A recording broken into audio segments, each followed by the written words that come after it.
আমি যতদিন বেঁচে থাকি এই গাজীর বাজার অঞ্চলে, আমি যতক্ষণ বেঁচে আছি, তোমরা যদি লেখাপড়া বাদ দিয়ে শুধু আড্ডা ইয়ারকি প্রেম প্রীতি ভালোবাসা করে বেড়াও, শিক্ষকদের নির্দেশ না মানো, তোমাদের বিরুদ্ধে যা করা দরকার অবশ্যই তাই করা হবে, তাই করা হবে, এর কোন বিকল্প নাই, নির্ভরশীল না। আমি যখন আমার নিজের পায়ে দাঁড়াতে পারবো তখনই, এখন তোমরা বসে দাঁড়াই পাচ্ছি পাইতে পাই এই পাশে পাই না। কোন পা? আমি বিয়ে করে ফেললাম এই স্কুলকে, মেয়েকে ঢাকায় আমি বিয়ে করলাম, বিয়ে করে ফেলে এখন হাতুমিকে দাঁড়ায় থাকলাম। তার বাপ 5টা টাকা দেই, 10 লাখ 100-200 টাকা দেই, ওর জন্য এই জিনিস কিনে নিয়ে আসবো, তমক নিয়ে আসবো। এখন বাপ যদি না দেয়, ও এসে ওর কাছে বললে কবে কি যে তোমার কাছে 200 টাকা ছিলাম, টাকা দাও, ওদের টাকা নেই। এখন তখন বাড়ি যাবে ভিতরে ভিতরে ঝগড়া, 2 দিন পরে ওই মেয়ে কোথায় যাবে? বাপের বাড়ি। দেখো আব্বু, আমি ভুল কাজ করেছি, আব্বু আমার মাফ করে দাও, আব্বু আমি ভুল কাজ করেছি। বাপ যখন মেয়ের দিকে, মেয়ের প্রতি কথা গরম আছে না, মেয়ের প্রতি দরদ আছে, ইচ্ছা মিললে হোক তার বাড়িতে আশ্রয় দেয়। আর ওই যে মা আছে না, মা আসলে তলে নিয়ে গেলে আমার মনে কিছু কইও না, আমার মনে ভুল করে বলে তো অন্যায় করে ফেলেছে। এটা কি ঠিক জিনিস? এটা ঠিক জিনিস নয়। আর ওই ছেলে যখন বাপের পারলামে মাটিতে পারলাম, তোর দিলাম লেখাপড়া শিখতে, আর তুই স্কুলে যে প্রেম করে বিয়ে করে দিয়ে চলে আসিস, তখন আমি বাড়িতেই ছেলে তখন প্যান্ট শার্ট একটা নিয়ে তলায় তলায় ঘুরে বেড়াই, কোন বাড়ি যাবো। ওই কিছু কিছু লোক যে ওই গার্মেন্টসে চাকরি করে, তো মাঠে থাকো রাজমিস্ত্রি কাজ করা শিখে, এছাড়া দ্বিতীয় কোনো পথ নেই। এই যে তারা এখন DC, SP, doctor, engineer, barrister, উকিল, রাজনীতিবিদ, এরা তো তোমাদের মতো একসময় ছাত্র ছিল, তোমাদের মতো ছাত্র ছিল না?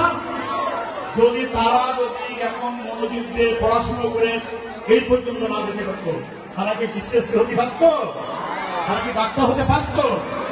আমাদের মনের ভিতরে দৃঢ়ভাবে একটা আস্থা তৈরি করতে হবে, আমি মানুষের মতো মানুষ হব, বাংলাদেশের জন্য কিছু করবো ইনশাআল্লাহ, এইটি আমাদের প্রতিজ্ঞা করতে হবে। ঠিক আছে?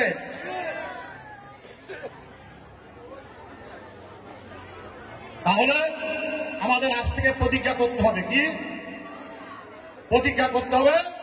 যে আমাদের শুধু প্রেমের দিকে পড়ে থাকলে হবে না, মোবাইলের দিকেও পড়ে থাকলে হবে না।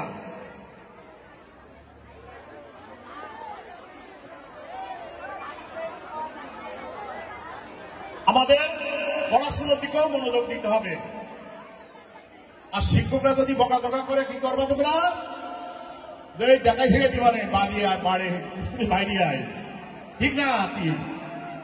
শিক্ষকরা যদি বকাঝকা করে, তাহলে বলবে বাজারের দিকে আয়, দেখাই ছেড়ে দিবানে।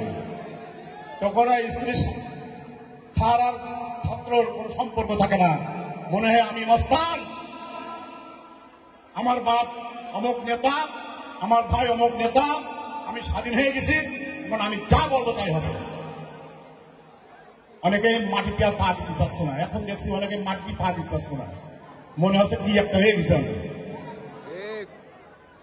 আমরা তো দেখেছি, আওয়ামী লীগের আমলও দেখেছি, বিএনপির আমলও দেখেছি, পাকিস্তানের আমলও দেখেছি, ব্রিটিশ আমলও দেখেছি, ইরশাদের আমলও দেখেছি।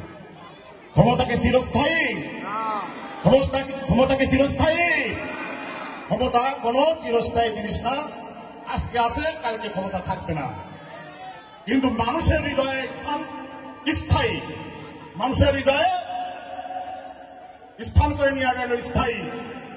মানুষ সারা জীবন যুগ যুগ ধরে এই জিনিসটা মনে রাখবে যে অমুক গ্রামের অমুক ছেলেটা খুব ভালো ছিল, পড়াশোনায় ভালো ছিল, আমাদের দেশের উপকার করেছে, দশের উপকার করেছে। এখন আমি মস্তা হয়ে বসবাস করতে চাই, ভালো মানুষ হয়ে বসবাস করতে চাই। ভালো মানুষ হলে আজ থেকে, এখন থেকে, এই মুহূর্ত থেকে আমাদের প্রতিজ্ঞা করতে হবে, আমরা এখন থেকে কেউ করব না, আমরা কেউ প্রেম করব না। আমাদের আজ থেকে প্রতিজ্ঞা হলো আমাদের এখানে লেখাপড়া করতে হবে, ঠিক আছে? শিক্ষকরা যা বলবে আমরা মাথা পেতে নেব। একটা কথা পরিশেষে, তোমরা যারা এখানে আসছো সবাইকে আমি ধন্যবাদ জানিয়ে একটি কথা বলে দিই। আমার 17 বছর এই স্কুলে আসার সুযোগ হয়নি, যেভাবে হোক। এর মাঝে একবার সভাপতি ছিলাম 2 বছর, 15 বছর আসার সুযোগ হয়নি। আমাকে যে বাদ দিয়ে দিয়েছে তা না, আমি ইচ্ছা করে আসিনি। আমার বয়স এখন 70, পরিষ্কার 70 বছর বয়স। আল্লাহ কয়দিন হয় থাকবে আমি জানি না। তবে আমি যতদিন বেঁচে থাকি এই গাজীর বাজার অঞ্চলে, আমি যতক্ষণ বেঁচে আছি, তোমরা যদি লেখাপড়া বাদ দিয়ে শুধু আড্ডা, ইয়ারকি, প্রেম, প্রীতি, ভালোবাসা করে বেড়াও, শিক্ষকদের নির্দেশ না মানো, তোমাদের কিন্তু যা করার দরকার অবশ্যই তাই করা হবে, তাই করবে, এর কোনো বিকল্প নাই। আর তোমরা ভালো মানুষ হও, ভালো লেখাপড়া শিখো, চাকরির জন্য দরকার হয় আমরা যত রকম চেষ্টা তদবির আমরা করবো, তোমাদের যত রকম হেল্প সহযোগিতা করার দরকার আমরা করবো। কিন্তু ব্যাধি পানা করলে, খারাপ কথা গেলে তোমাদের সঙ্গে আমাদের কোনো সম্পর্ক নাই, এটা পরিষ্কার কথা। আর তোমরা পড়াশোনা করবা, ভালো হয়ে চলবা, সৎ হয়ে চলবা, তোমাদের সঙ্গে যা যা করার দরকার, ভালো সহযোগিতা করার দরকার আমরা অবশ্যই করবো। তো আমরা তখন পরে আমাদের অনুষ্ঠান শেষ করবো। তোমরা ধৈর্য সহকারে, অবশ্যই যুবক বয়সে অনেকের একটু স্প্রিয়া থাকে, নাচি গায়ে, হ্যান ত্যান বিভিন্ন লোক থাকে, কিন্তু এটা একটা সীমা রেখা আছে, সীমা বাইরে যাওয়া যাবে না। আর আমরা যেহেতু অধিকাংশই সব ধর্মীয় মূল্যবোধে বিশ্বাসী, মানে হিন্দু হোক, মুসলমানই হোক, বৌদ্ধ হোক, খ্রিস্টান হোক, আমাদের প্রত্যেকের একটা ধর্ম আছে, এই ধর্মের একটা নিয়ম কানুন আছে। আমরা যদি এই ধর্মের অনুশাসনগুলো আমরা মানার চেষ্টা করি, আমাদের জীবনটাকে ব্যর্থতায় পর্যবেসিত হবে না।